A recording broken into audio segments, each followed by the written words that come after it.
you serious? Are you serious? I'm not joking about Yellowstone. I've talked about it for the last 3-4 years. I talked about it 2 days ago, that I was very concerned because I saw some smaller quakes, 3.1, 2.7, Yellowstone in Montana. Very concerning. I brought that up during a live broadcast. I was concerned. Now, what I didn't know was that then NASA has been flying the Stratospheric Observatory for Infrared Astronomy. They've been doing flyovers, mysterious flyovers, the Yellowstone area. Matter of fact, Dabo 7 has done a couple very good videos on this subject. And now we're hearing more information. Then we had the earthquake last night of 4.5, several aftershocks, which I've already discussed in my video earlier this morning. We will be talking about this afternoon. It is that critical. Now, let me just share with you from the website Strange Sounds. They are reporting this 4.5 earthquake, 5 aftershocks. This larger than 2.5 have hit Yellowstone today on this June 16th. They're reporting it, while NASA is flying the world's largest airborne observatory over the supervolcano. So we're not playing. We tell you, is this thing waking up? I brought this up 2 days ago, even before the quake, even before the flyovers.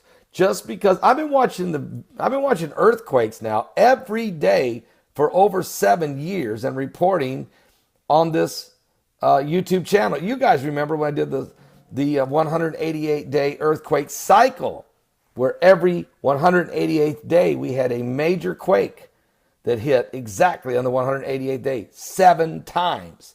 That was back in 2012 and 13 and so on. So look, we know what we're talking about here, that there is something going on up in Yellowstone. Matter of fact, is the Yellowstone volcano awakening?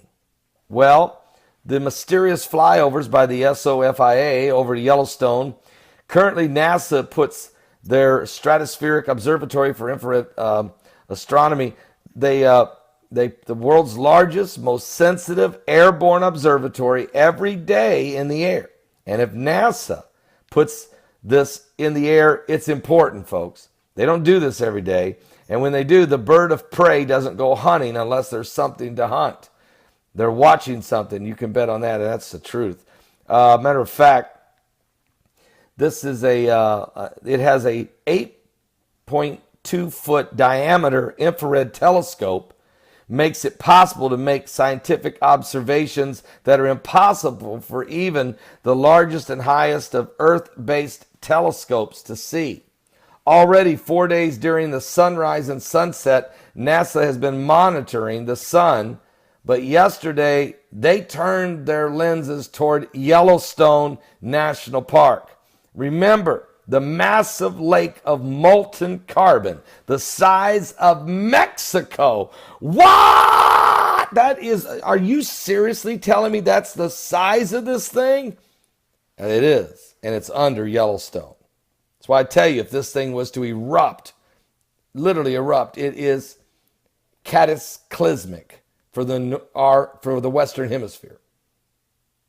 There would be people survive, but it would be post-apocalyptic. And they would be wandering around. This is not...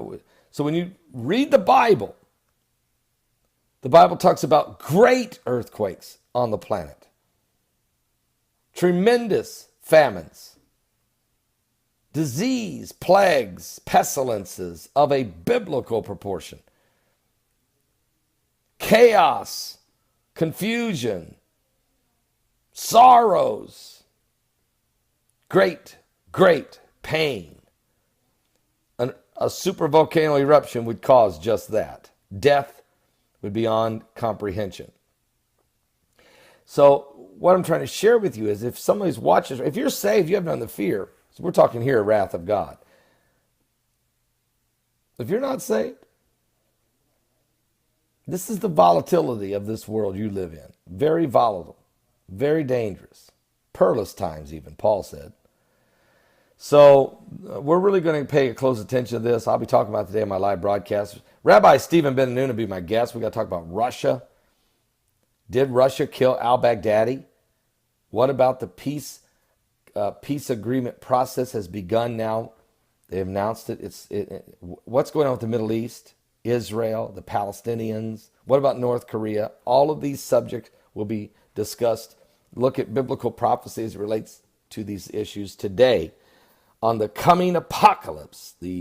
My website at www.paulbegleyprophecy.com, 12 noon Eastern.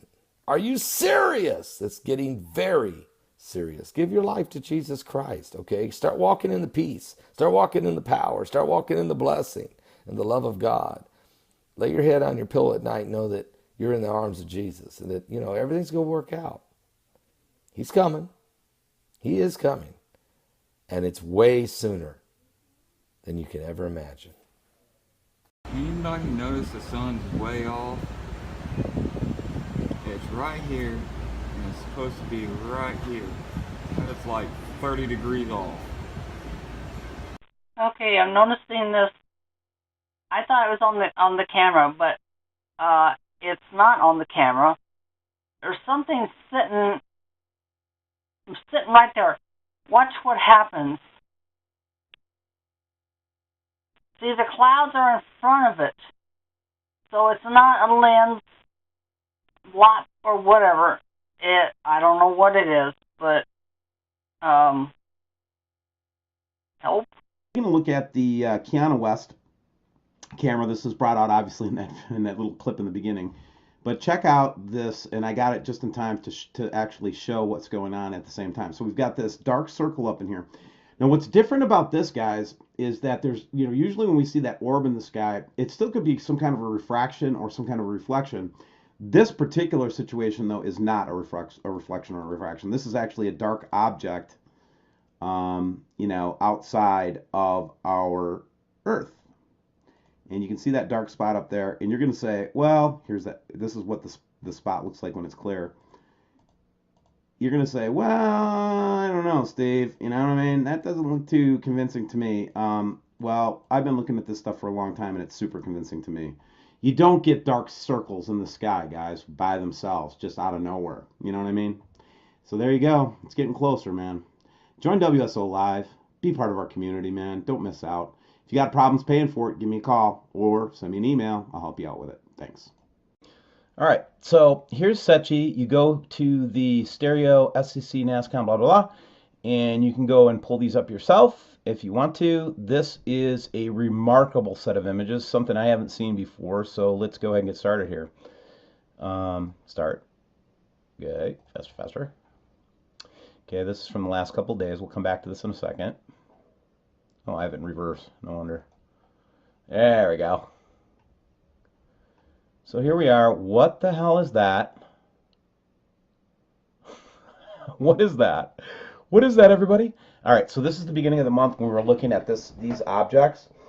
First thing you'll notice is this big circle around the Earth. We're thinking that it's some kind of a shield that has been put up there. Secondly, we've got this thing. Look at what starts to transpire with this object as it goes by. You're going to start to see an orb develop above it. Look at how big it is. Look at its surrounding stuff. Look at this. There's an orb that starts to form above it. And watch what happens when it goes out of scene.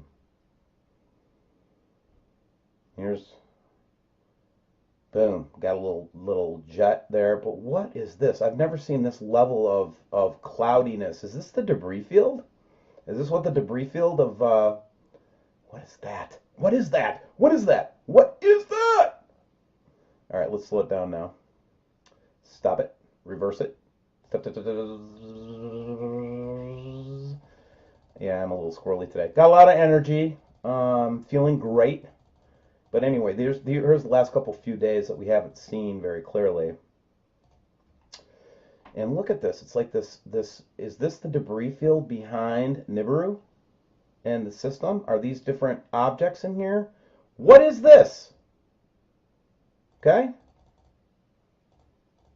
This is dramatic stuff, guys. I just wanted to go back to it again, show you that shield, let you know that I'm not losing track of stereo. because it's one of the really great tools that we have. And again, just kind of a reason I ask about debris fields is because it might explain why we're getting so many close Earth approaches if we're getting close to this debris field from the Nibiru Planet X system. And what I wanted to show you here, guys, just in the last couple of days, in the last couple of weeks, we actually had an asteroid, and look at the date, 2017. These are all discovered in 2017. Okay? That's weird in itself. But when you see one that's new that misses us by 0.14 lunar distance, which is only 10% of the distance between us and the moon, or half the distance between us and the moon, that's just too damn close. And so you can see why the world is focusing on anti-asteroid efforts, why the Russians are doing their thing while we're doing our thing, because we know that part of the problem, this thing's going to be debris. Probably the bigger part of the problem will be debris. Now on to the, by the way, all the feedback that I got yesterday, a 100% with the save one person, 100% of the feedback on the position of the sun not being correct was it's not correct. And it was off by 10 to 30 degrees depending on who was measuring it. So the sun is off. Thank you for proving it, guys. Again, we're doing science. Isn't it great? I like just jumping around to look at my different cameras. And this is the Canadian-French telescope in... I can't get over what just I'm looking at here. Oh gosh. Okay. All right. Let's try it. Let's try this now. Okay. I watch this every day. It never does this. Okay. I can't stop it. So first of all, the light of the sun is illuminating a stationary object right here. It's not a lens flare. It doesn't keep moving. It just stays in one place. But I want you to notice this big square. Look at this. You're telling me there's no shield up there? Look at this. This is a reflection of that shield. Look. Look. Look. Look. One more time. Ooh, and there's an object right there. Isn't that wild? I never caught anything off this camera before like this before, so it literally isn't a camera I can look at that I can't find this on anymore, guys. Look at this. Here is another orb. This never showed up here before. This stuff never showed up here before. Guys, listen to me. There's planets, solar system that's coming in, and there's going to be a lot of mess coming up in the next couple of years. It's really time for you to wake up, man. Wake up. Now, you've seen a lot of all-sky camera pictures, and we see this huge red reflection, and it's everywhere, guys. If you go take a look at allskycam.com today, you're going to see something today, because it's that kind of day. But we got two objects that showed up on this Skycam this morning, and it's matching and corroborating with some things that we're seeing from a friend of mine in Minneapolis, or I'm sorry, not Minneapolis, but in the northern regions, which I'm going to show you here in just a second. But this picture corroborates with what I'm going to show you here in a second. So this is from the Northern Hemisphere, and my good friend Eternity Now, I love you, man. He is such a cool brother.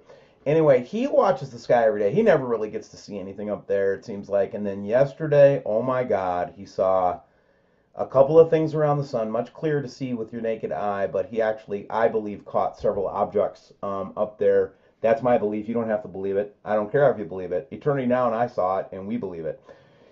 So regardless of belief, let's talk about belief for a second. Because if you believe something, does that mean it's true? Of course not. Then why do you have so much confidence in your existing beliefs right now?